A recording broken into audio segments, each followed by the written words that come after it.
If you were to describe the reason why you behave the way you do in a relationship, what would you say? Do your previous experiences have to do with any of your behavior, or is this just the way you are? There's a theory in psychology that suggests that the way you move before, during and after a relationship has to do with the relationship you had when you were living with your main caregivers.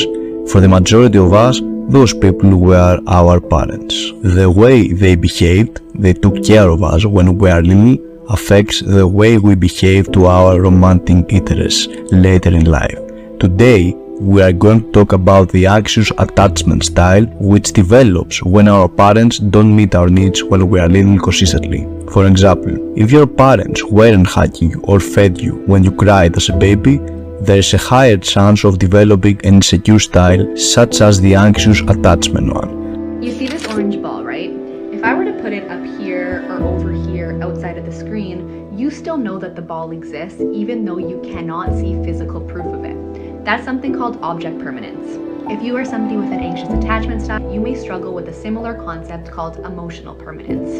Somebody who lacks emotional permanence may feel like someone else's emotions towards them may not exist if they do not have direct proof right in front of their face. Anxious attached people have learned that the only way others will love them is by them being perfect, consistent, successful, always to the point. If those ends do not meet, they do not deserve love.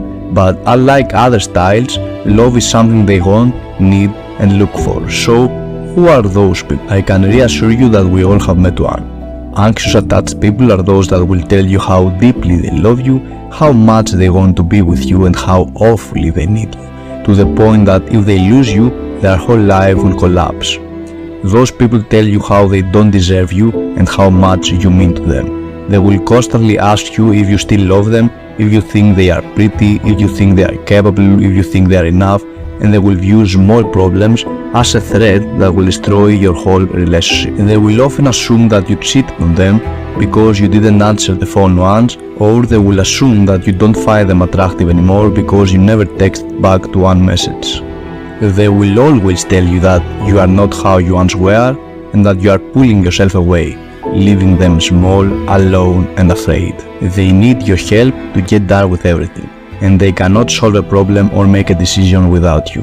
Anxious attached people always care about how you are thinking and never about how they are feeling or thinking.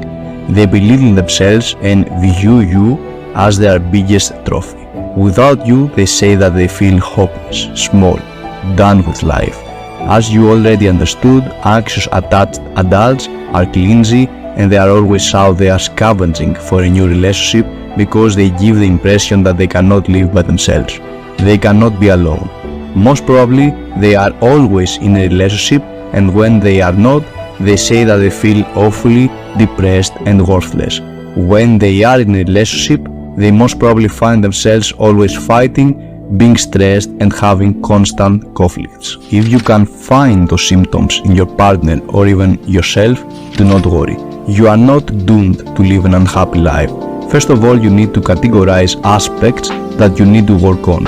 First and foremost, you need to understand what is happening to you. You need to understand what attachment styles are and what they mean. Link your behavior to the behavior your parents most probably had when you were younger, and understand that you don't want to lose your partner because you consider a breakup to be a sign that you do not deserve love. After knowing what is happening to you, you need to make sure to communicate with your partner.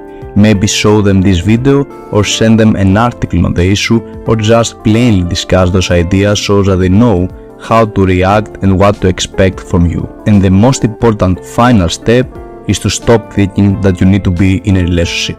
Try doing things alone. You need to be certain that you can live happily at your own before entering a relationship which will realistically give you happiness. We do not search for our other halves. We search for our other wholes, which means that if you search for a person that will magically erase all your problems and grant you everything you are missing out, unfortunately, you will never find that person. So understanding that and pushing yourself to have some time alone is the basic step to conquer your anxiety in the way you attach yourself to other people and things. You got it.